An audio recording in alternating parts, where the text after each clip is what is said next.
Hello and welcome to the Studio Demands It, an exercise in creative thinking where we will conceptualize, pitch, and craft a film or series based on the demands of one of you listeners acting as a hypothetical Hollywood overlord. As professional screenwriters ourselves and massive cinephiles, we talk movies all the time. All the time. And we'd like to believe that we could meet any demands thrown at us. Welcome, everyone. I am... No, you know. No, I you got it. You're going well. No, you did. You were right there. I was right there. What's your name? TC. Damn it. You're so good. It was right there. I had the momentum of popping and rolling. We will be your screenwriters for this episode. As, oh my God, my script is all screwed up because I still have it set for the end of season 5. We'll be your screenwriters for this episode. I am TC DeWitt, and joining me as always is Jim, season 6 Berzelic. Hello, Jim. Hello. Oh my God, I had my middle name finally makes sense. We've waited, Jim. We've been doing this this is our 6th year doing the show. That's weird. Yeah, but I knew we had to get this far with a name like that. With season 6 as my middle name, yeah. I had to get there. Yeah. I have the whole script, not the script, but just my notes, my intro notes for the last episode we did, which is the end of season 5. And I didn't change it for today. I did change it to say January 2025 opening, but I did not edit anything else. So that's what tripped me up there. So hello, everyone. I'm TC, and this is Jim, and we are back for another season of the show. A great time was had by all. Blade's doing great right now. Good. And I'm not on internet. You're not on it. Then who's monitoring the Discord? It's a ship sailing itself. Oh my God. It's the Demeter, and it's just rolling into the harbor, and it's gonna. Yeah. That makes sense. Thank you everyone for giving Blade the numbers. It's been getting some great feedback. We've gotten lots of comments. I released a portion of the opening segment to TikTok, and that blew up. TikTok loves it. TikTok loves it. And yeah, it's just cool to see it. Like, I'll be honest, I was a little nervous about it because we did not talk about this on the air, so it's worth just kind of talking here. Is we love Mystery Inc. Our season 5 finale, Mystery Inc. or season 4, Mystery Inc. and Threshold of Chaos. Mm-hmm. It really set a high bar for me in my head. Yeah. And when we went to record Blade, I was like, okay, it's not going to be Mystery Inc. It's a completely different movie. Just let it go and just have some fun with it. And it turned out great. It did. We are going to be doing essentially a commentary track for Blade in its entirety. We'll do an in-depth conversation about the writing of it and the production of it and so on and so forth over on Patreon. If anyone's interested in that, that's something you can go check out. Yep, there we go. But, Jim, are you ready for season 6? Yes. No, but I'm going to say yes, so TC just here's nothing but enthusiasm. Wait, why aren't you ready? Because I'm nervous and I've never done anything this long. Oh, it's a commitment issue. Yes. Oh my gosh. Do you need to go out and buy some cigarettes? Is that... I'm going to be left alone. No milk. No, you're going to go get some milk. Okay. Yeah. No, I mean, this is great. We've reached a point now where, like, looking at the demands we've been getting in for all these years and curating them to know, similar to what we did last year, picking topics that will coincide with some of the stuff that's coming out. We're going to have a little more fun this year and stretching and doing some more of our oddball episodes because those do just as well, like our movie based on a song title or what have you. But we have started to get demands for people asking us to do sequels to the stuff we've pitched previously. So I'm not ready. I'm scared. It's frightening. You're just upset because that means you have to go and listen to an episode. It's true. We're at the precipice of anticipation. Mm. Well, it's going to be okay, Jim. We're in this together. He's leaving, folks. He's out. Don't tell me you're getting milk. Don't give me that I'm getting milk look. Get back here. But I'm getting the cigarettes. It's a bad habit. But for today's episode, we've actually chosen a demand that, as like longtime listeners of the show will know, is pretty appropriate. We decided to kick off season 6 with a demand that's linked to the conversation that started the series, that started this podcast. Right, Jim? What are you rubbing your temple? No, It looks stressed. It looks stressed. You look like you're maybe I am. And don't bring attention to it. I've already brought too much attention to it. Tried making jokes about it, and now it's real. Oh no, they can hear the quavering in your voice.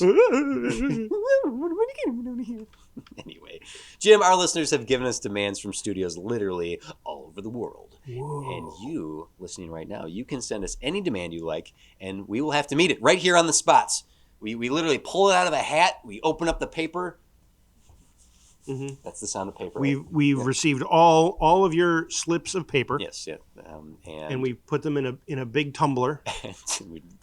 bingo ball, roll it, pull it out. We meet your demand here on the spot, and when we reach the end of the episode, if we've done our jobs, we will have pitched a full script and story meeting, or even exceeding those demands. And when the end of the season comes, your demand could have helped us craft the film that will be greenlit by the fans for a finale, just like Blade: Heart of Darkness, or Mystery Inc. and the Threshold Chaos, or The Amazing Spider-Man 3, or Justice League 1995.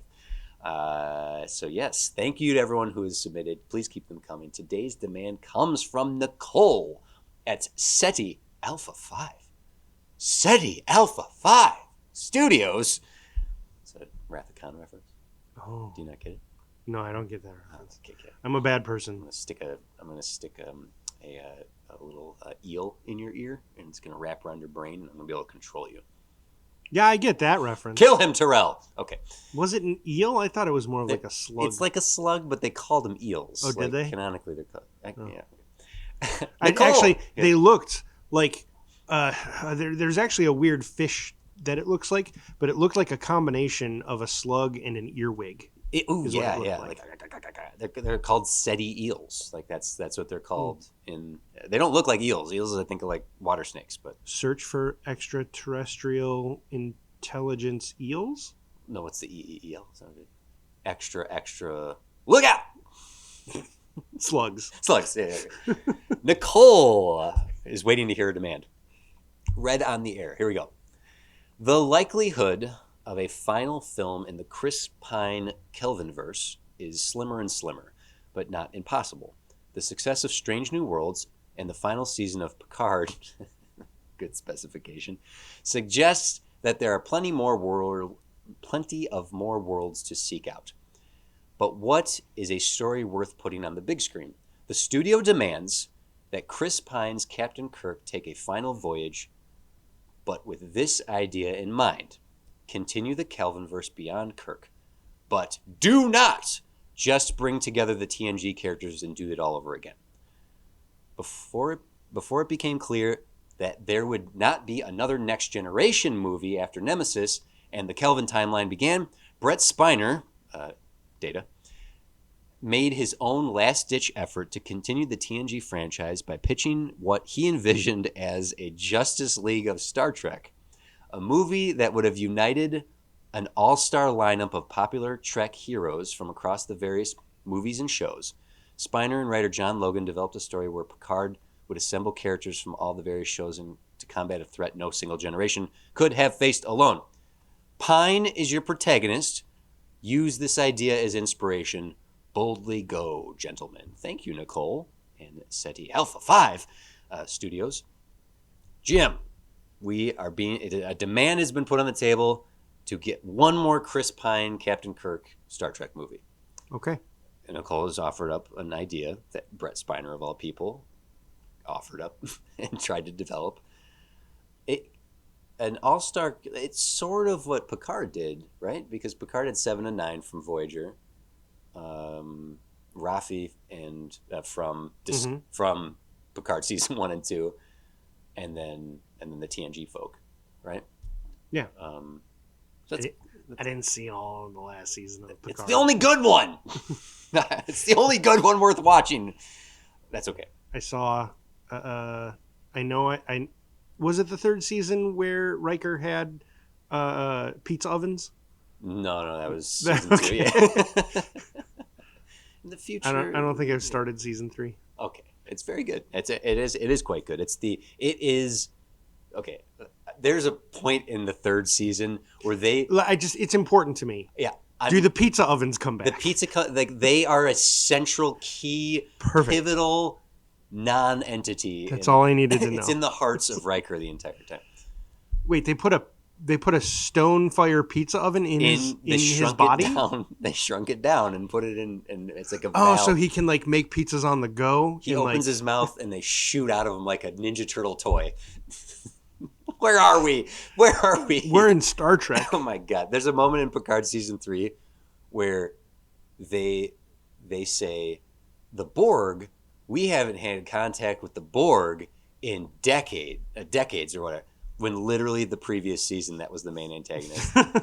As if to say, even we are going to ignore everything that came before this. Interesting.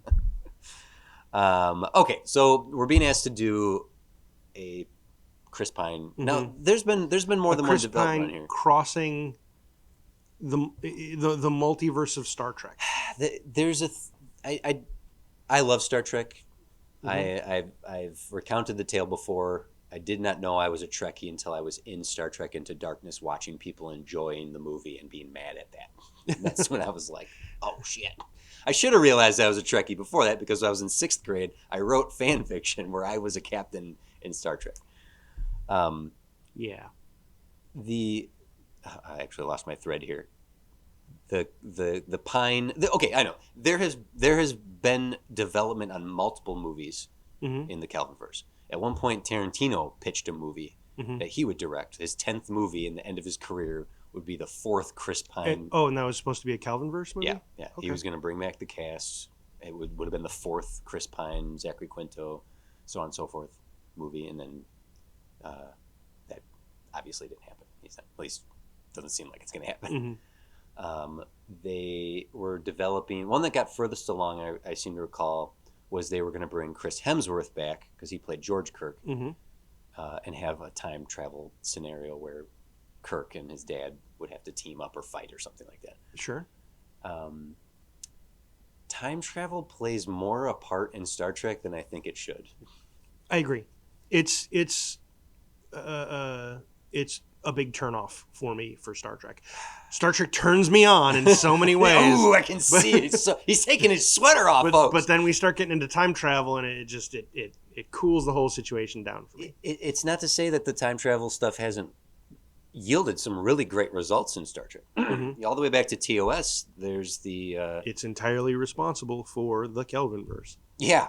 The very existence of this is based on a time rip from Nero, and Spock coming through. Voyage Home is time travel. It's one of the best ones. It was, for a time, the highest grossing Star Trek movie.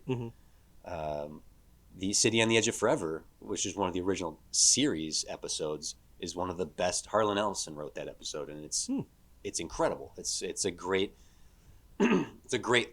look at like questioning like the like this needs to happen so this doesn't happen kind of thing. Like what do you have to sacrifice, knowing the future and all that. So time travel has worked in Star Trek, but it does seem like it starts reaching a point of being like, why does it always have to be time travel? Like even First Contact is the best of the Next Generation movies, and that's a time travel movie. Section 31 is the Star Trek movie dropping on Paramount Plus this month. Yep. That's Michelle Yeoh's character from Discovery, and Section 31 is the clandestine time travel-y Star Trek Discovery leapt their characters 100 years into the future to get away from the timeline and use time travel and then didn't do anything beyond that. I got a Discovery rant in me. I have my feelings about Discovery, and it's a shame because there's so much about Discovery that is good and could be better, and then everything that's wrong with it just is frustratingly wrong. Sure. It's like, it's right there. What are you doing? Let's not do that. Let's not make this a rant about Discovery. No. Having this right here in front of us, this demand saying, bring together an all-star collective of characters for Kirk to deal with. Sure. It does suggest time travel would have to be Well, involved. I mean, we live in the age of the multiverse, Right. which doesn't require time travel, Yeah. but time travel can be a part of it. Yeah. The first thing I think of is actually a Next Generation. It's the last Next Generation episode. That's the first one I think of because a plethora of enterprises comes together. Three time periods all have to work together to stop the Yeah. big bad in the end. I think there's a way to do this without time travel. And if we're going to do time travel, as limited of time travel as exists in Star Trek 2009, which would be number 11. So the first Chris Pine one. Mm-hmm. Okay. That's a limited amount of time travel. It's just one pocket rip open and create a new timeline. You clear my throat, sorry. I made sure to be extra quiet so that would really, get caught really on mic. Yeah. Is it possible for us to do this without time travel? I'm wondering. Because here's the thought. Advancing in the Kelvinverse timeline, to go from TOS to Next Generation was 100 years. So the way they got characters from TOS into TNG was based on a couple things. Spock, being a Vulcan, could live that long. So he just happened to still be alive. Bones, being one of the greatest doctors in the galactic history, took care of himself to the point where he is in the first episode of TNG as a 100-plus-year-old man. Mm-hmm. Scotty beamed himself into a transporter buffer and existed on repeat for a century until they got him out. The Nexus wave from that hit Viridian in Generations is how Kirk and Picard got to team up because they went into the wave. So on and so forth. I think that's it as far as TOS characters that got to make it to TNG. Okay. So not all time travel, right? In fact, only one time traveler, and it was Kirk. Well, and there's always the old-fashioned way of one day passing for every one day that passes. Age. I'm making a dumb age joke. Slap. That's what Spock did.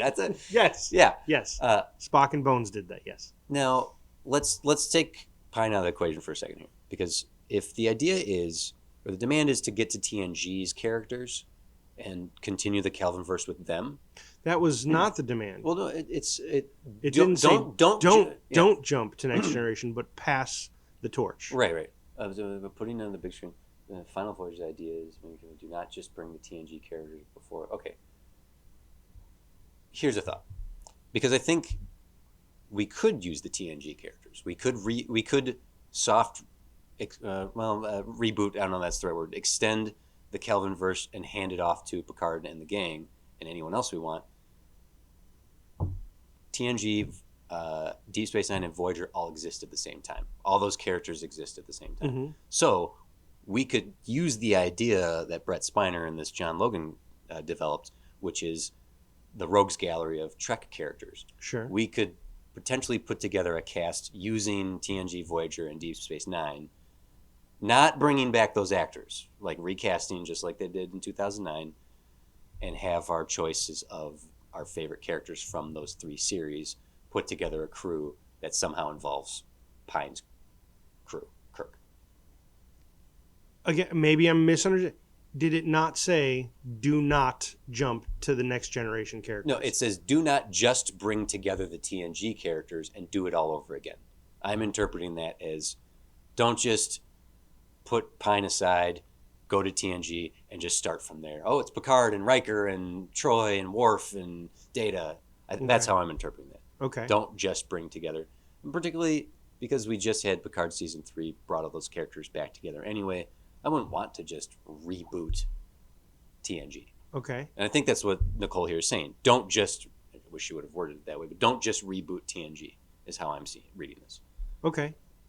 But she says, use the Spiner idea as inspiration.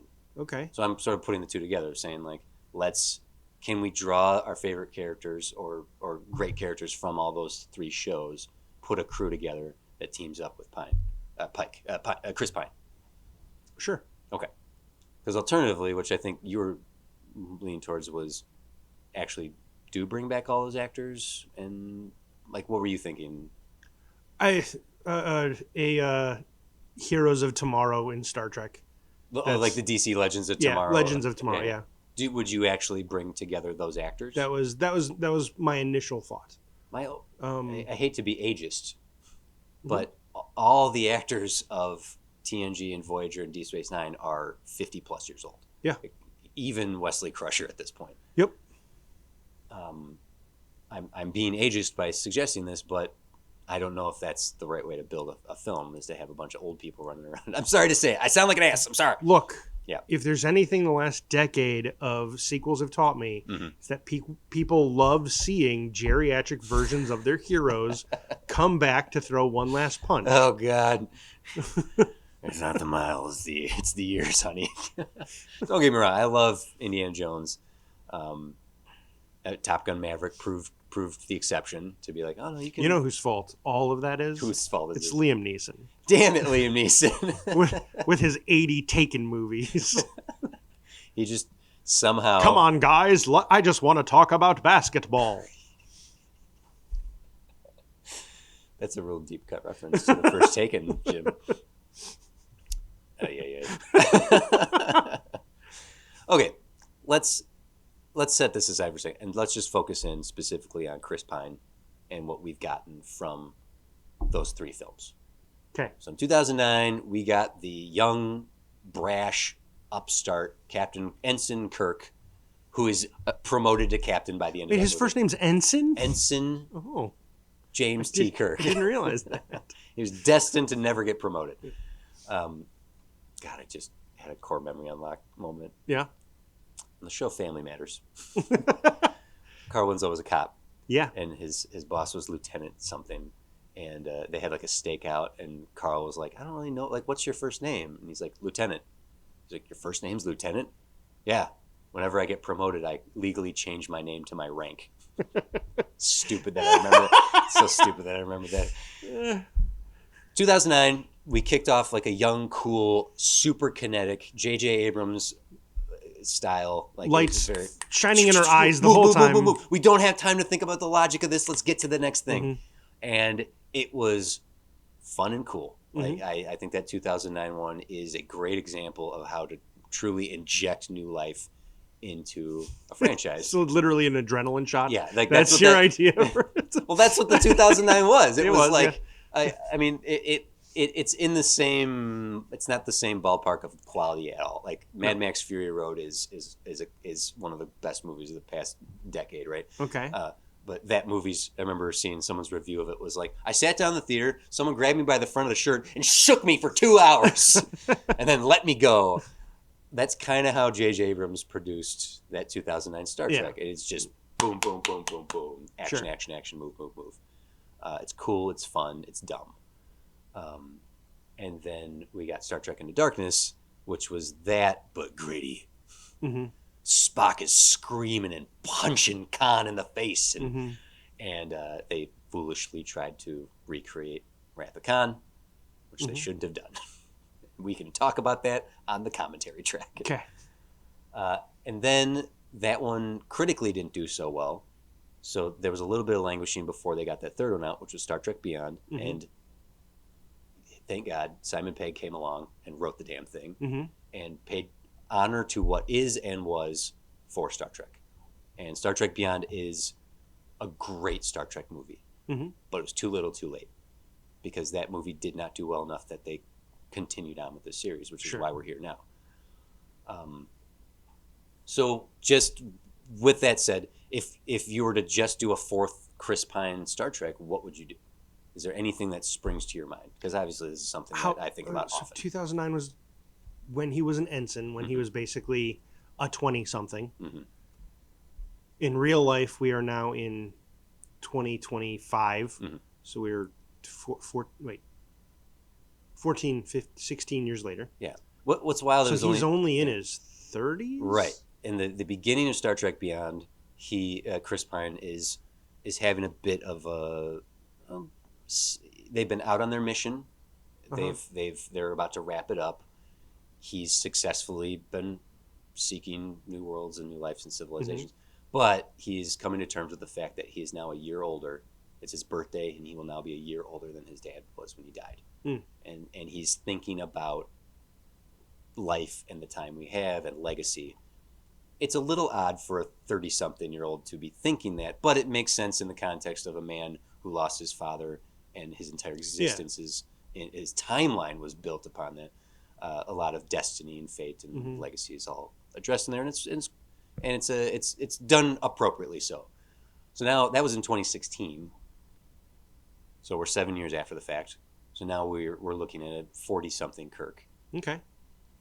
Do we make backstory? Do we want to do a father story? Does he have a kid? I know. William Shatner. William Shatner's Kirk had a kid at some point, and like, I don't remember it well enough, but I know he had a kid, and I know his marriage went wrong, and then I know in one of the movies his kid died, and then his wife also died. No? Yeah? You're doing great. You're doing great. No. I'm not gonna. I'm actually through this. I'll just go ahead. I'll just clarify. Kirk does have a son, David, with And even as a kid, I remember not liking David. Yeah, I remember him being whiny, like, "Your dad's Captain Kirk. You should be lucky. Be cooler, God damn it!" No, so Dr. Marcus, it's Carol in the original series. It was Alice Eve played her in Star Trek Into Darkness. Carol and Kirk were a couple. He got her pregnant, and she said, "I don't want you to be a part of this kid's life. I'm asking you to leave. You are destined to be out in the stars. You will be a bad father. Get out of here." Not in so many words, but essentially was the case. They agreed to that. So David didn't know, David didn't have a fondness for Kirk at all when he finally meets him, which is in Wrath of Khan. In Search for Spock, the Klingons kill David, and that leads Kirk to have a pretty good, already a grudge. A Cold War galactic grudge against the Klingons made all the worse by having this helicopter fly over us. Right? Yeah. That sounds incredibly low. Yeah. There was a helicopter movie. Jesus. Starring Roy Scheider. Yeah. Blue Fox, something like that. I can't remember what it was. But the idea was this new helicopter was like near silent. They were able to like hover outside an apartment window and spy on people in an apartment in a cheeky little scene. You're telling me Blue Thunder's out here right now? I'm telling you the opposite of Blue Thunder just passed by. Blue Lightning. Yeah, they want red light. They want you to know it's there. I'm here. Anyway, David was killed by the Klingons. There you go. So Kirk had a son that was killed by Klingons, and the Klingon bastards, you killed my son. And he held that grudge, which comes back into play in Undiscovered Country, and they use that against Kirk to make him look like a bad guy. Have we seen Klingons in the Kelvinverse? Yes, yeah. They had like really tight ridges. They redesigned the ridges so they were like you know. And then they redesigned them even worse in Discovery. Stupid Discovery. They tried to. Discovery's stupid. There's good in it, Jim. There's nuggets of good, just like. Oh God. Go ahead. Just like kernels of corn in a poop. Wow. Oh, the corn's still good. Yeah. We've been doing this 6 years now. People are going to start putting our poll quotes on posters. Did you see what's on the back of the Blu-ray for Discovery? It's from Studio Demands. Jim Barzelic says this show is like a nugget of corn in poop.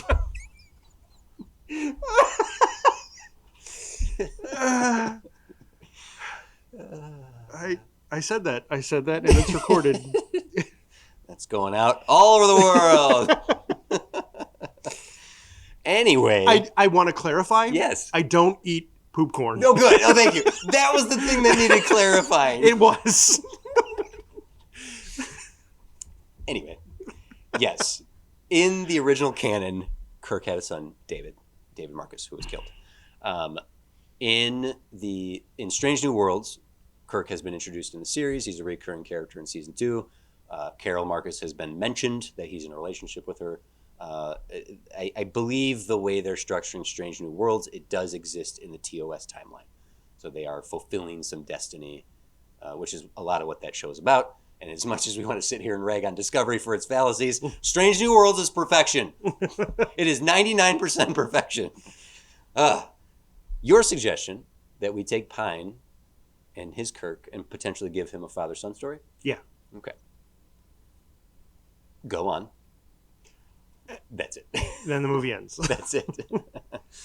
I was hoping that might be like a diving board that leads somewhere, but it might not be. It might just be a dead-end alley. One of my biggest issues with Star Trek Into Darkness was that with the introduction of 2009's Star Trek Timeline, they had an opportunity to do anything and everything, and they decided to just repeat what they'd already done. Sure. Thus negating the entire idea of rebooting this universe. They're like, oh, we're just going to do the same shit again. Sure. Which is why Star Trek... But faster, with adrenaline. Yeah, and Spock punching and screaming. Yeah. Whereas Star Trek Beyond found some new aliens to play with, some new characters. It didn't repeat anything.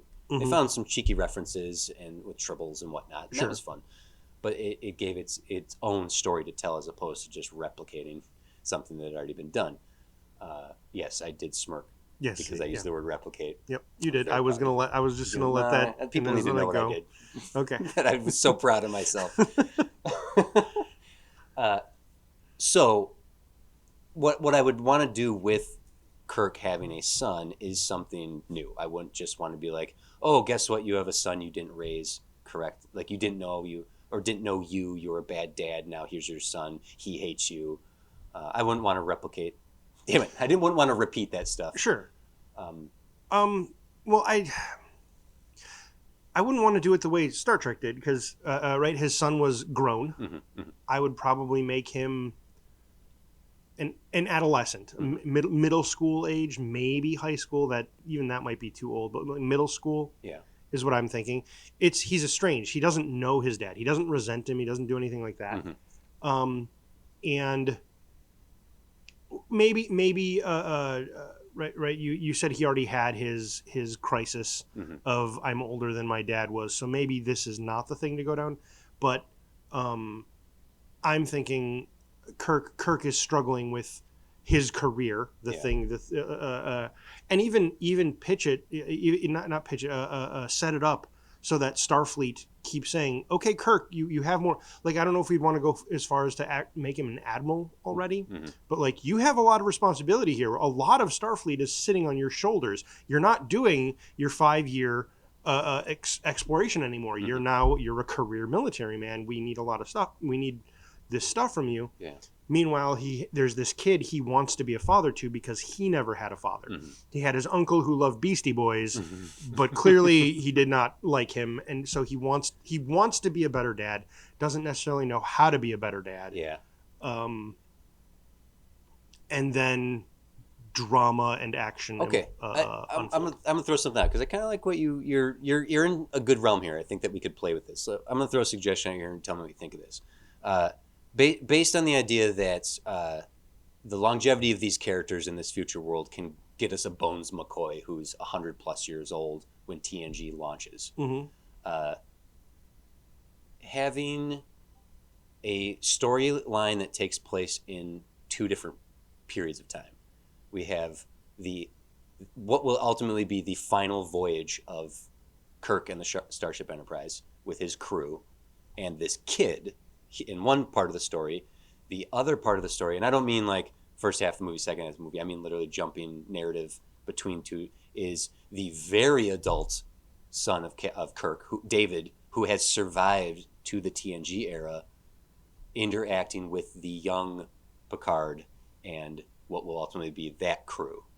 Now that's really rough, and it sounds a little dumb, but much like Kirk stumbling upon Scotty and all his crew members piece by piece in the first one, there could be contrived reasons how David Marcus Kirk interacts with young Picard and Riker and those crew members to get them together. I'm getting weird frequency feels from this. I am kind of suggesting that we have some sort of villain or threat that exists in Kirk's last mission and what would be the first mission. Sorry, Kirk's last mission, and what would be the first mission of this new next generation of characters, and the link between them is David, who is a kid here and a very elderly man over here. And you don't. I wouldn't want to put it. Here's what I would do to not just have it be we're going to meet all the TNG characters. Right, and right, the problem right, is right. they're all different ages, so Sure. we can't really do a 2009 for TNG. Right, and I'm not necessarily suggesting that. What if David is not necessarily a very old man? Mm-hmm. What if he has a young ensign named Jean-Luc Picard? Okay, that's I don't know if we'd meet any of the other Next Generation characters, but we'd at least we'd meet him as this young upstart. that's not bad. And then the threat That puts it at what, 75? Yeah, he's like an 80-year-old man, and in Star Trek terms, that is still virile. Let me tell you. I mean, Picard in the Picard series, he's still manging out. It's true. He's still you know, he's Kirk's out there philandering. Some threat that exists for Kirk in his last mission that I do think probably should kill him. I think that there'd be something in seeing Kirk die. We're gonna do a little tangent real quick here. Okay, all right. Strap in, folks. I want to talk about killing characters. Ooh. I think in general, audiences, fans don't like it. Mm-hmm. I think it's and I think there's something that us English majors, us writers, we do like killing it. There's a finality, and the scene is complete, the curtain has dropped. We like it. The final punctuation mark. But that's I think for the most part, in general, I think it's bad. To kill off a character? Yeah. Okay. I don't agree nor disagree. I totally will be willing to continue the discussion of it because you're right. Yeah. Killing off a character sometimes feels weird. Like, for example, killing James Bond in his last film more felt like we're going to obliterate Daniel Craig because he does not want to do this anymore. It didn't feel appropriate to the character. It felt very much like, I want out. Vaporize me.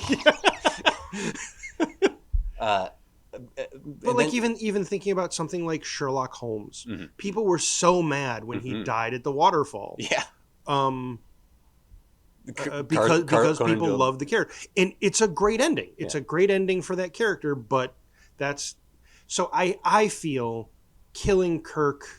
Even if we did it great, if we did it great, it could be a tearjerker. It could be nice, but there will be, even in people who like it, there's still going to be that tug of, did you have to? Yeah. And maybe that's something to ignore and to just rise above fandom and just say no, characters must die. Maybe that's our responsibility. You're right. As creators, storytellers.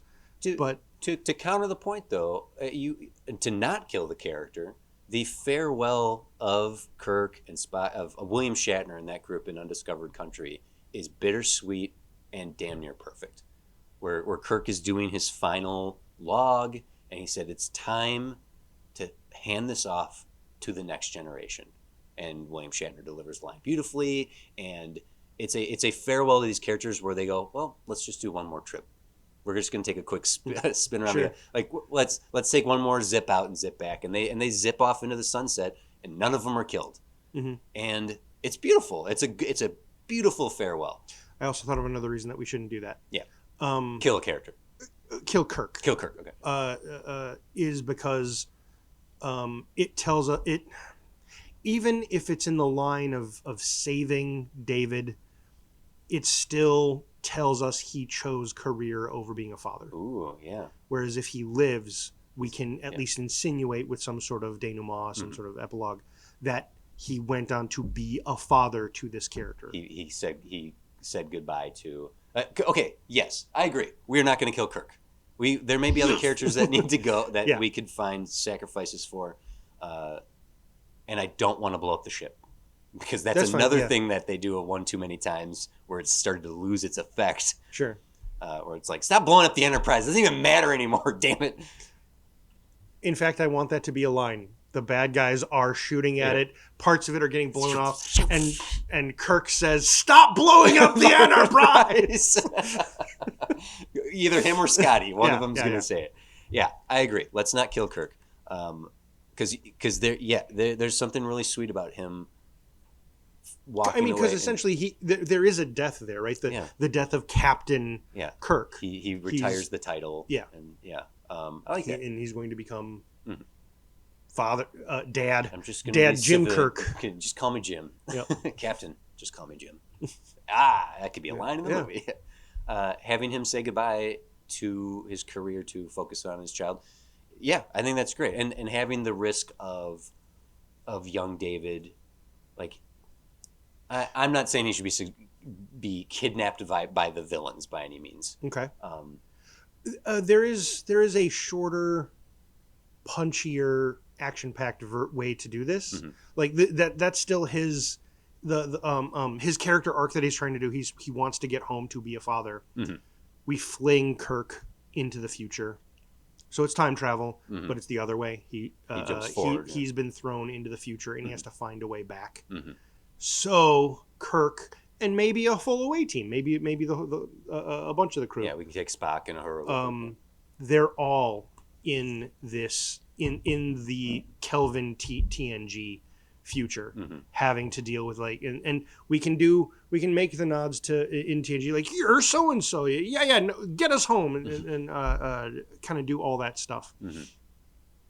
And we can even insinuate, because we can say right, it's not necessarily a fixed timeline, so we can have things be wobbly, because they're like, they get there and like, you guys disappeared and so. No, well, this is where we appeared. You need to get us back, but you were never found again. Well, we're gonna find us. Something like that, because Kirk needs to get home. Ultimately, his character arc is he needs to get home to his son. And there could even be something about that, like where Kirk looks to see what happened to his family. Yeah. So almost we're almost doing a Christmas Carol. A little bit for Kirk, or at least the Ghost of Star Trek Future. The notion that Kirk would this is sort of a needs of the many, needs of the few scenario. That he gets to a future. He's confronted by Captain Picard, like the Enterprise D. Sure. Gets the crew, and they're like, "You're Jim Kirk. You and your crew disappeared over almost 100 years ago. We don't even believe that you're him. Yeah. You think you're the first people to pose as Kirk? You're under arrest or whatnot." And then he opens a secret panel in the Enterprise to pull out a bottle of scotch. Like, I put this here. Like, it's you. How did you get it in the D? You were in the A. That doesn't make any sense. And how many times have they blown up the Enterprise? Basically setting them up as the bad guys in this scenario, where they show up and they're like, we need to go back. Oh, they're the time criminals. They're the time criminals. And then the D group, Picard and his crew, are like, no, we're going to stop you. Because Kirk's notion is, however we got here doesn't matter. We need to go back in time to the point where everything got screwed up and go back there. If you do that, Kirk, you are going to do exactly what killed your father and created a whole new timeline. He wants to basically do what Nero did in the first movie. He's like, I'm not going back to destroy anything. I just want to go back to where we belong and my son and my family. Right. That's not how time travel works. If you go back to that point, you will erase everything that followed. And Kirk is basically going to have the mentality of like, I don't care. I'm going back. Maybe there's a better way to do it, but if it's that stubborn, I don't believe in a lose scenario. Sure. But we need to go back, and there could be a MacGuffin. This might be too cheesy, not cliche, too hokey for either version. For whether we do the frequency flipping between the past and the future. Or this version. What do you think about a Kelvin-verse version of Q being the bad guy? Oh. He doesn't have to be as present and flamboyant as John Delancey. John yes. Delancey. Yeah. But what do you think about it? Because and ultimately, in the end, like, and he doesn't even have to show up too much. He can sort of be this background anomaly. Oh, so yes. then at the end, when Kirk does finally get there, it was Q who set this up, and he's like, interesting. Yeah, I'm doing this as a test of humanity, and you've created something that will actually help. Is a character who can contrive time travel and comment on it. Yeah. A character like Q, who exists at all times in all times, can somehow make the reference of like if Kirk discovers him, if it's some away mission where Q confronts Kirk out of curiosity, it's like, I've dealt with many captains, and they're always so much fun, and give them that little bit of. But no one's ever made it out. And I just, if that's what we do, I like the idea that there's sort of a final conversation between Kirk and Q says something to the effect of, I think I'm going to go back and mess with that Jean-Luc some more. It's funny because John Delancey does appear in Picard as well. And that's fine because there's not a single bad Q episode. That might be a hot take, and there might be some Star Trek fans out there who's like, There are some that are lesser. Right. I can't think of any that are no good. Right. My favorite thing about Q is that he had one episode on DS9, and Cisco had none of that shit. And Q was like, I'm not coming back here. I'm gonna go romance Captain Janeway. Like, so having Q come in and be like essentially testing Kirk, being fascinated by him, being interested in him, studying him, and cornering him, and going, I'm curious how you'll handle X, Y. What an interesting life and existence you shouldn't even have because of shenanigans. I'm wondering, I see a man who wants to be a father, who could end his career now at such a young age and have a whole life, like just saying a lot of the text out loud, and then going, I wonder how you're going to handle this, and just sends him to the future. There's no. Oh, I would rather contrive an anomaly that like they don't like it's not. I'm the villain, and we choose some scenery. Like I like the idea that Kirk answers a call or gets embroiled in a mess that flings him, and he's like, "No, I was 3 days to retirement," kind of thing. And then through that, finding out, having seeds planted that Kirk, one of our protagonists, because it doesn't necessarily have to be Kirk, figures out that there is a sentience that has caused this, not just an anomaly, not just a rip in space-time. And it's cute. The hardest thing here, and it's a challenge I'm willing to accept, is we verge into it's all a dream territory, sending him to the future and then sending him back. That we verge into that, like, well, none of that mattered. So making it really matter that Kirk is willingly choosing to destroy an entire timeline to get back where he thinks he belongs, or he believes he should be. That's a fun challenge to overcome. That's where we can start leaning on Q for exposition, and he can be like, "No, it's not destroyed. It's how the multiverse works. It's nudged, but it's." Coming up with Q being a presence that's observing this, but not the threat. So now what we need is how and why does Kirk get launched 100 years in the future? Okay. And what we can do is we're going to take a break right here. Okay. And so we have a moment here to kind of give us a couple minutes to sort of digest these thoughts. I do think, despite our protests of time travel, I'm okay with this so far. Well, because we're going the opposite way. I don't know of any Star Trek where they went to the future. Discovery went to the future. They stayed there. Discovery went to the future. That's a TV show. Yeah. We're talking about the movie. Who watches these shows? These very devout fan based shows. Okay, let's take a break here. We'll come back and let's what we need to think about. We'll take on our break. We'll think about the villain. Like, what's the bad guy here? What's the reason this happens? Oh, I think I have it. Okay, good. Hold on to that. And also, let's start thinking about our other characters, because Kirk's not the only one who deserves an arc. Well, and that's why I said he's not. That's why I was thinking he's not the one who figures it out. Spock could figure it out. Yeah, the other characters are involved here. So let's take a break here, and we'll come back. All right, here's some words from 6.5 Media, everyone.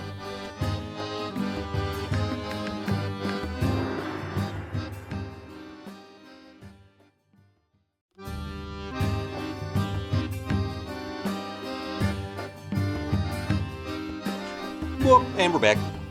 Okay. Welcome back. Do you have some? You said you thought of something. Okay. I know, like you mentioned, how the Kelvin verse was an opportunity to do new things, introduce new stuff, and not just repeat all the old stuff. But you want to hit certain familiar things.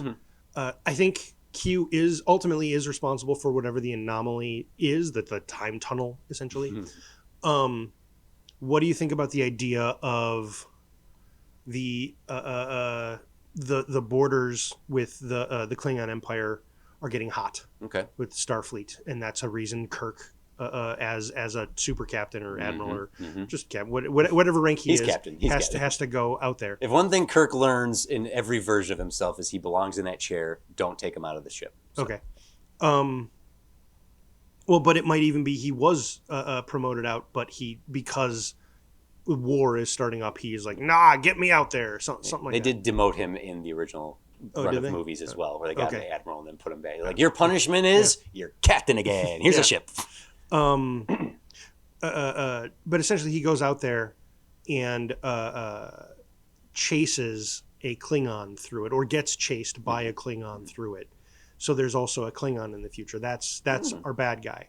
When they get there, they make contact with the Klingon Empire and find out that there is a peace, pretty long-standing peace at this point with Starfleet, with the Federation, and they're not about it because they're from when they were very much at war.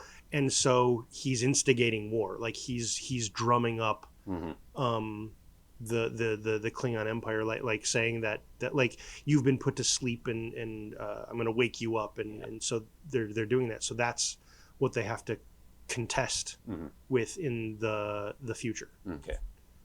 What do you think of that? That's good. I like I like a Klingon being the villain in this.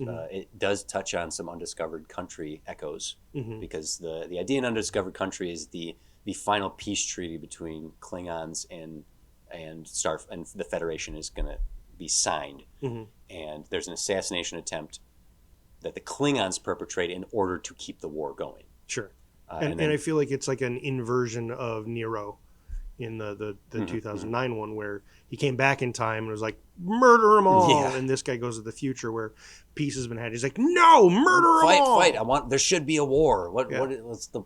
This peace is not our people, or kind of like we need to be fighting now.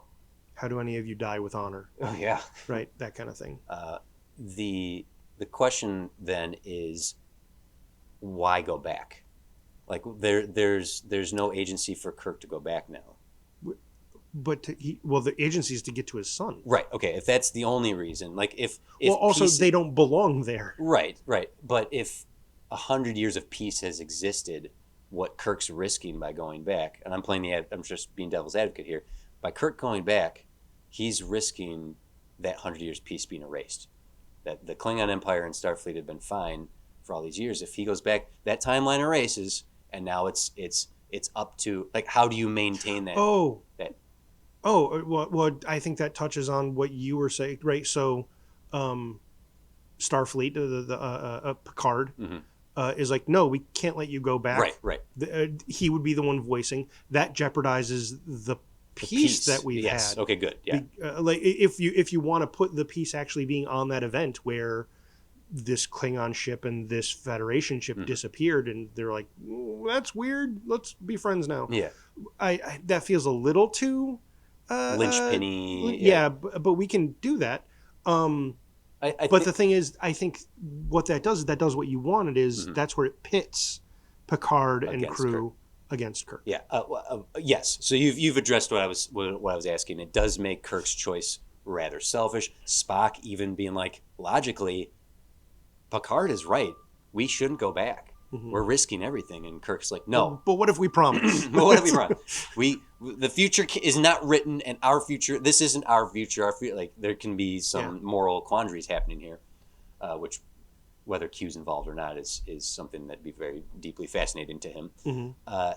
I want to add this element. I want Kirk and away team crew, whatever the case, when they're flung forward, it's with the Klingon, not the Enterprise. Like our Enterprise A stays back in time, so David is still on the Enterprise, and though we will not see him, Chekhov is left in command. Okay. That honors Anton Yelkin no longer being with us, but keeps Chekhov alive in universe and gives him something rather cool that he's captaining the Enterprise, and anything we see in present time is through David's POV. If we go back at all, if we just go with Kirk to the future and then it's him desperately trying to get back to his son, that's fine too. But I think that the latter I think makes for a cleaner movie than hopping back to the past. I agree. Yes, those are cutting room floor scenes. Yeah, they shot a lot more scenes with young David. They're okay.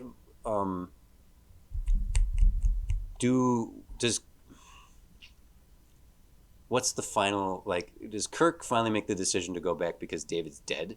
Like, whatever the case may be, the loss of his father, David led like a bad life, and he's maybe. And he's like, I need to go back. David died without me. Well, people die, sir, Captain.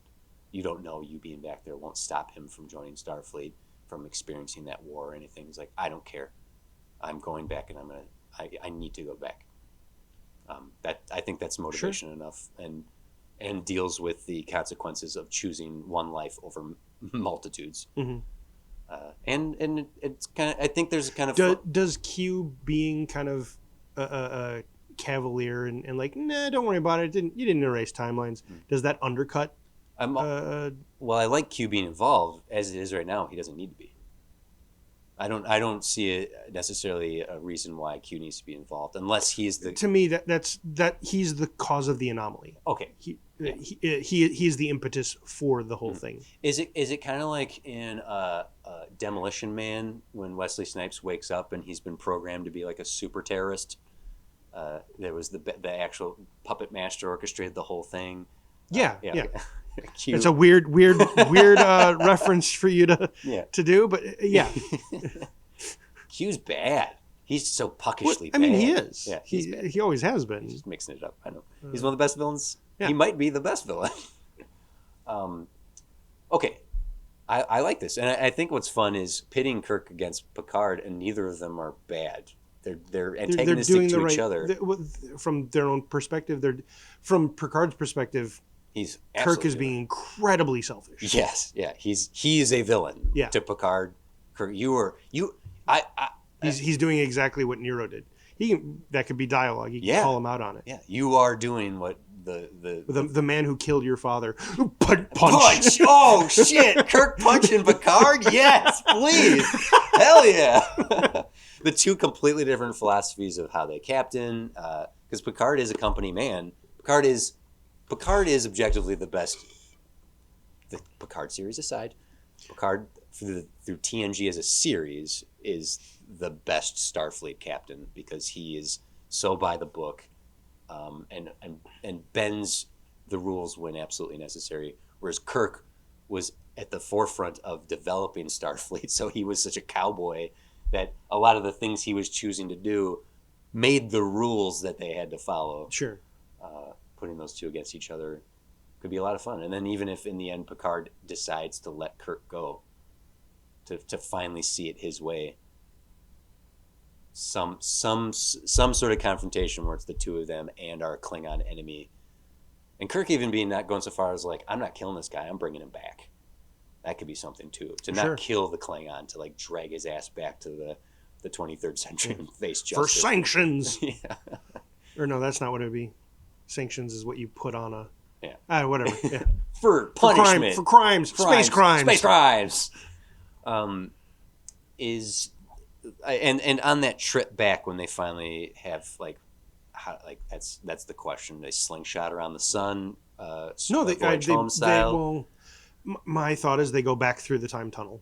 They do something to open it up. Mm-hmm. Maybe even one of the subplots is Spock trying to suss out Q from like there's this background radiation this whole time, or actually maybe that's for Scotty.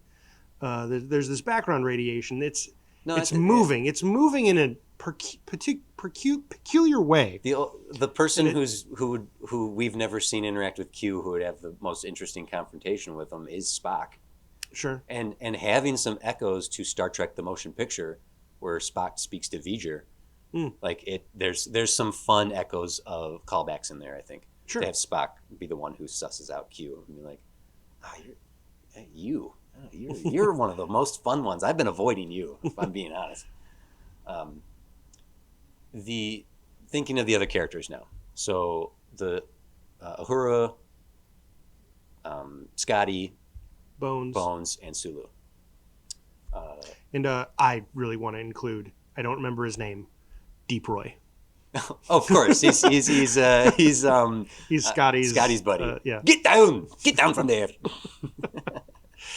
Sophia Boutella was Jalen in the Star Trek Beyond, and they suggested that she was going to join and whatnot. But I don't think we need to have her return. Deep Roy plays Keenzer. Yeah, his little weird eyes. Okay, so I think we have our main plot pretty nicely worked out. The question of what to do with Sulu, who has a family back home as well. They established that in Beyond, that he's married with a kid. Scotty, Uhura. Does anyone stay? In the future? In the future, because there is something to be had there with a character arc to be had. Like if McCoy stays, or if Spock feels his place is to stay. I don't think Spock should stay. Yeah, that's not logical. Uhura.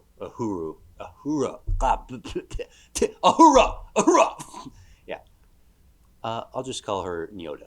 Okay. Zoe still Jesus Christ. I think you're done with names for the evening. I'm done with names. Does the girl stay? Because if she, based on personalities, I feel like Bones would, like, I can see him saying, I time traveled once. That's more than enough for me. More than enough, yeah.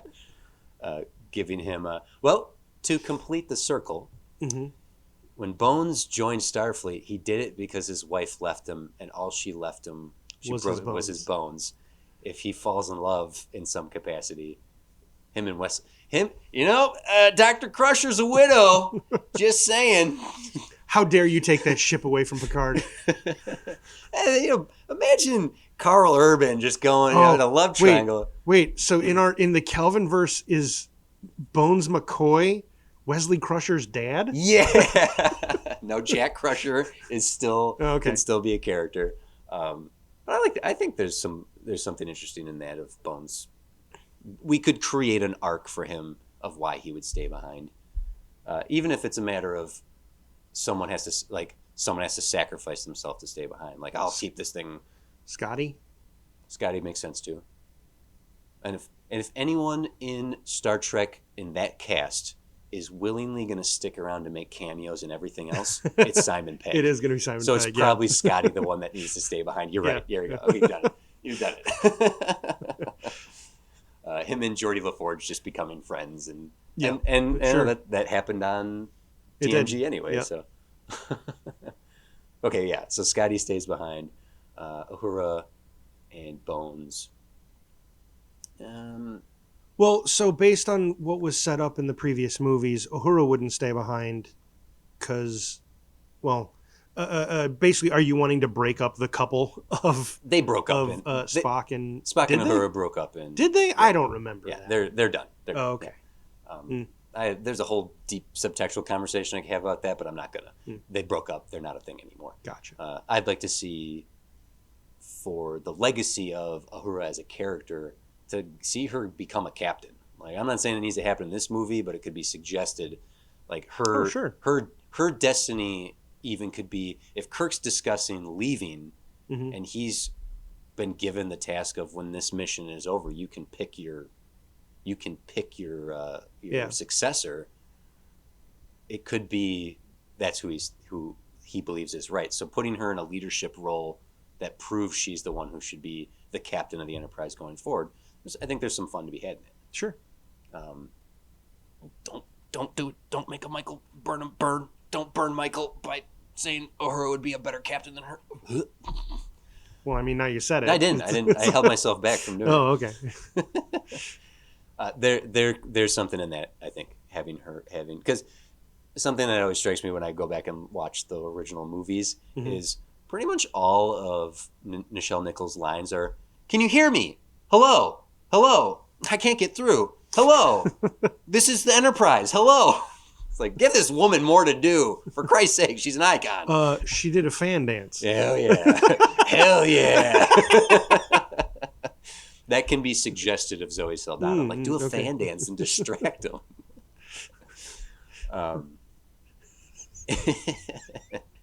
Yeah, I really like the idea of Spock. His subplot is finding Q. Okay. To be like, he's the one who created the anomaly in the first place, right? So do they one might even say he is the anomaly. Do they have to convince Q to send them back then? Is that the final, like in the final battle sequence? Well, what it is I think Spock convinces, or like maybe it's almost like a Riddle of the Sphinx kind of thing. Like he finally gets Q to show up and he's like, well, convince me to let you go back, or something like that. While the ships are fighting and maybe, yeah. Having, and this is a throwback to Voyage Home and Search for Spock, where they use a Klingon battlecruiser, having Kirk fighting the Enterprise in an ancient 100-year-old Klingon battlecruiser, like Kirk versus Picard. And, sure. Because I don't want to send the Enterprise to the future. I want to leave that behind. Yeah. Just so that we can't blow it up. I don't want to blow this ship up. It's not fun. It doesn't mean anything. Here we go. There's going to build another one. Plenty of letters in the alphabet. There are. I mean, if we can't kill characters, let's at least blow ships up. Fine. We'll blow up the D. We're going to blow up Picard's Enterprise when he's just getting started. Well, no. If we're going to do this story, we can do the he can already be in it. He can already be. Yeah. We can do the full Next Generation crew. Mm-hmm. Unlike what the demand seems. It said we didn't have to. No. Actually, let me look at the demand specific. Don't just jump to it. Do not just bring together the TNG characters and do that all over again. We're not. What I'm reading here is that it's just don't do what the 2009 Star Trek did. We're not doing that. Yeah. We are jumping forward with our crew. We're doing it a little bit because Kirk. Not exactly. We're doing it, but we're making like that entire crew like a guest appearance. No, though they're central to they are like the main antagonists to our heroes. But what I mean is like it's not like this is the launch of Star Trek: The Next Generation Kelvinverse. It's just it's a special one-off episode. Yeah. The idea we come back. Well, although I guess it's just not an introduction to them, right? It's suggesting they've already been a crew. Yeah. I think that's great. I think okay. And funny enough, the first experience of Encounter at Farpoint, the very first episode of TNG, is a Q episode. So including Q in this and having the appearance of the TNG characters, a lot of echoes happening here that I think are fun and not obnoxious. Okay. I don't think they're obnoxious. Someone listening might think this is obnoxious, but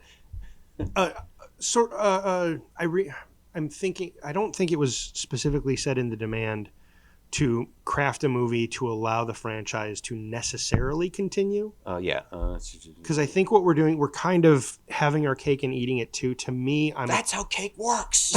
I'm approaching it like it's not how.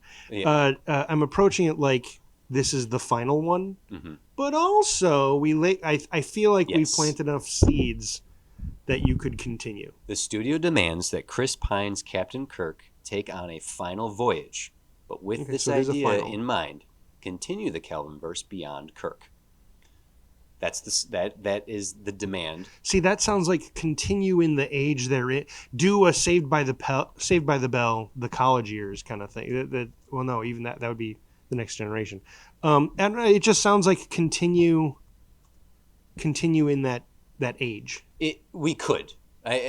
This would leave the door open if Paramount was like, you know what, this worked. Let's get this group of TNG characters together and keep doing these movies. We have Skip in the Origin, which I feel is becoming more and more popular. Mm-hmm. To just say like, if this was a success, that Paramount would say, cool, we have our actors already, let's do more movies with them.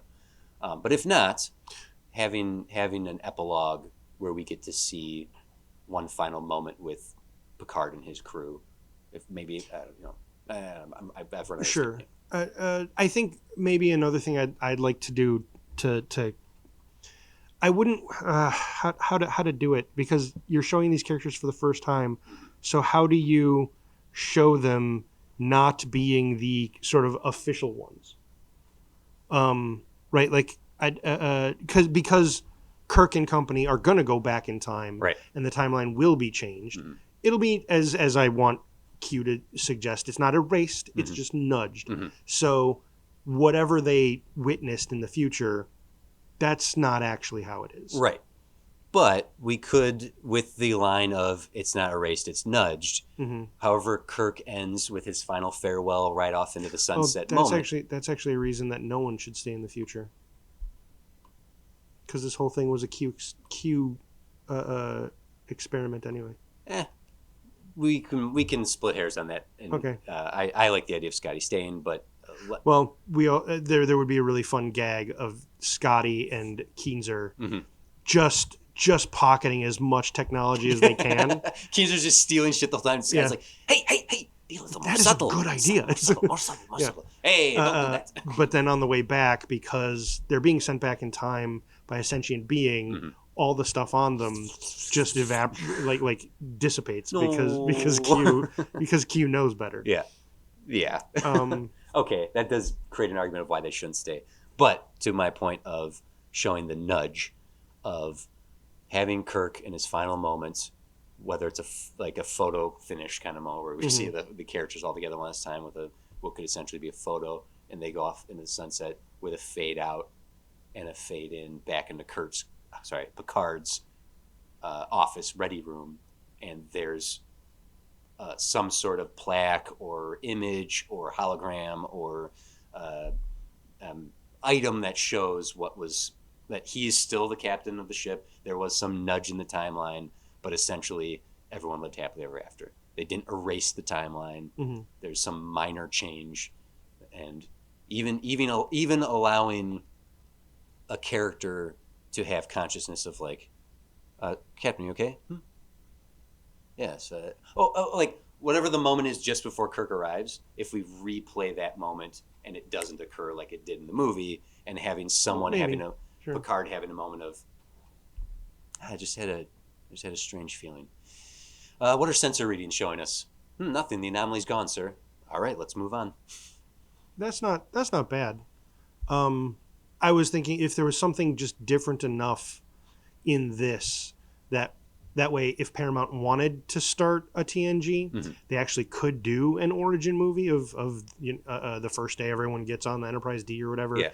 And it's because it would be different enough. These characters haven't met each other, and the history is now different. We got to make one movie before we make another. But now I'm already the Kelvin versus TNG begins with David, who followed in his father's footsteps and joined Starfleet because he was there to raise him, who is now an older man himself. He's giving a speech about how the D is open for business. That's a terrible phrase. Oh my God! What's the weird tagline on the poster for the TNG show? The D is open for business. They've gotten so edgy over at Paramount with the Star Trek franchise. Listen, Kurtzman, don't take notes from us. Please don't. Just hire us to do it. Kirk could even make an effort. I'll make a Star Trek where that's the tagline. The D is open for business. Lower Deck should totally do that. Yeah. Lovingly so and very appropriately so. I think Kirk could even have a moment of saying, I want to go back and be with my son. I will do everything in my power to ensure that this timeline is sustained, but I'm going home. Maybe not those words exactly, but the nudge I think that Q is suggesting is more than enough to say that these characters still exist, and if we succeed in this and Paramount wants to do, we'll solve that problem later. Because Kirk getting back and embracing his son and just saying oh my God. Daddy's here. Come on. It's too late. I'm gone. But getting a farewell to these characters of, giving Uhura the Enterprise, I think would be really cool. Sure. Keeping Bones having some new like medical ideas that he borrowed from the future. Sure. One of my favorite characters in Star Trek, in all of Star Trek, is the Doctor. He's the holographic medical, the holographic from Voyager. From Voyager, right? Yeah. And they canonically used him in First Contact when the Enterprise, and Crusher's like, I swear I never used one of these before. Activate the emergency medical, and then he appears and he's like, what seems to be your ailment? Bones being like the forerunner for that is, I don't know, it's some sort of fun to be had, and everybody saw something in the future and is like Scotty and Bones, and like, they had some good ideas. I kind of took notes. Or if like Scotty tried to steal everything and failed, but Bones managed to get something. He's like, hey Scotty, I got away with some stuff, and then him and Bones were like, yes. maybe. But giving them a ride off into the sunset. Sure. And our Klingon facing justice, like not killing our villain, not blowing up the ship. I'm happy. And we didn't kill. And if we don't kill any of our main characters too, I think that's it's something Guardians of the Galaxy 3 did so well. I thought every single one of those characters was going to die at one point in that movie. Yeah. The tension, worrying about all these actors and characters really mattered, and I think there's probably a way to pull that off in this as well. Those listening to the episode now know we're not killing anyone, but in the execution of it in the screenplay, in the watching of a movie, to sit there and go like, oh my God, who's going to make it back? Who's going to make it out of this? Especially if Kirk is being so reckless to be like, I don't care about this timeline. I'm getting home. I'm getting home. I don't care the logic. I don't care of the consequences. The right thing to do is this. And then having Nero be thrown in his face and all that is cool. Yes, we did it, Jim. I think we did. Yeah. All right. Is there any like hanging things here that we want to like address? I'll go back and look at the demand itself. Likelihood of finding Slumber and Slumber, Stranger Ones, Picard's. I don't think so. Story worth putting on the big screen. The studio demands Chris Pine, Captain Kirk take a final voyage with the idea of continuing the Calumverse beyond Kirk. We kind of created a way to do that. Do not just bring the TNG characters together, do it all over again. Before it was in Brett Spiner, the Justice League. I think that idea was a good jumping off point, Nicole. Thank you for that. I think the idea of finding a way to bring the characters together in the original script that eventually became Generations, before they made that, the idea was that Picard would go to the holodeck and talk to Kirk to just bring up the original bridge and talk to Kirk there, and they would disagree. Like that was just the idea. It wasn't going to actually be using the Nexus to get Kirk to the future and whatnot. I don't know. Generations. I hold a spot in my heart for it because I did see it in theaters as a kid, but it's not great. It's a little messy of a movie. I like what we put together. If we wanted to do more of a Justice League type thing, I think it would be more what you were initially starting to pitch. I still think we fling Kirk into the future because all the other Star Treks are already in that time period. And we do something there, and they are combating. It's right. So then we get Kirk. We get all the captains. We get Kirk. We get Picard. We get Cisco. We get Janeway. Yeah. And the bad guy is Q. Like it's Q playing, right? Like a time god. He's literally bringing them all together. Yeah, and he's just playing around, and these are their lives, and so they have to somehow defeat this omnipotent being. What does God need with a starship? I love that line. I love it. People can stick their nose up at that. Yeah, that movie is good. I don't care. That movie's bad, but it's also great. It's got some great stuff in it. Whatever. Okay. I think we're gonna wrap it up here. Okay. I think we've done it. Okay. I think this does it for this episode. Nicole, I'd love to know if we met your demand today. Those listening, how did we do? If you agree with what we did, disagreed, if we missed something, here's a call to action. If you could put together your Justice League of your 7 favorite Star Trek characters and put them on a ship for an adventure together. Time and space doesn't matter. Who are your 7? Go ahead and think about it, Jim, because I think we'll go into bonus territory and we'll do that ourselves. But let us know. You can message us directly at studiodemandsit.com or on Instagram at studiodemandsit. Find this episode's post if you want to comment about it. And if you're not already a subscriber, then you can do so on the podcatcher of your choice. And if you feel like giving us a little review, you can do that in your podcast app, and that helps us get the show out there in the algorithm. You can also find us on YouTube and TikTok, where we post video content, including material not heard on the show. We are going to make an effort this season to have at least a commentary track a month. And I've said it live, so now I've got to do it. We've got to do it. Yep. So keep an eye out. Oh, fine. I'll talk into a microphone. Jim, you've got something to say. Oh, God. I don't. Oh, man. It's been so long since I did this. Come hang out on Discord and Reddit. Those are places we have. On Reddit, it's r/Studio Demands It. And on Discord, you can get there. You can get the invite to the Discord on our webpage, the studiodemandsit.com, and at the top there is a link to the Discord. And that's a great place to... Patreon's good for this too. Some of you who've messaged me directly over the seasons, Reddit, Discord, those are great places to start a communal conversation about your pitches for the demands as they are, or demands that you'd like to see done on the show. Or even telling us how you would do it. Yeah, exactly. Massive thank you to 6.5 Media for everything they do. Please check out all the other 6.5 shows, including another Zelda podcast and an artificial podcast, which is a lot of fun with David talking to a robot.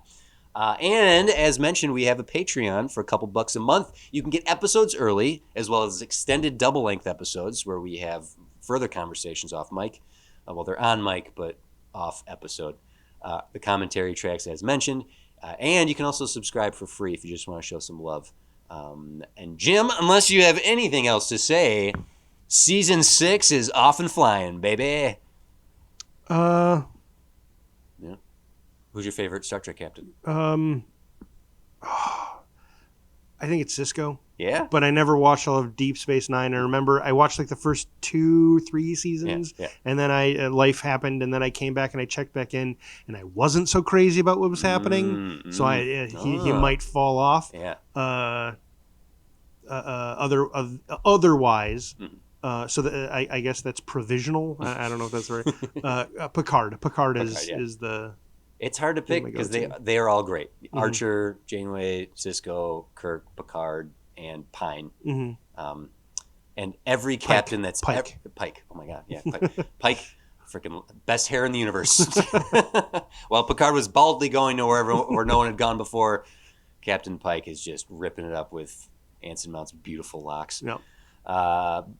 All right, that's it for this episode, and we're season 6. Here we go. We will be back again to challenge ourselves to improve the world of cinema. I'm TC. You are, and I am Jim. Yes, that was you weird. are. And I'm weird. Jim. You made it weird. I did make it weird. Do okay. you want to not do a weird season? No, this is how it goes. The end. This is how we end it.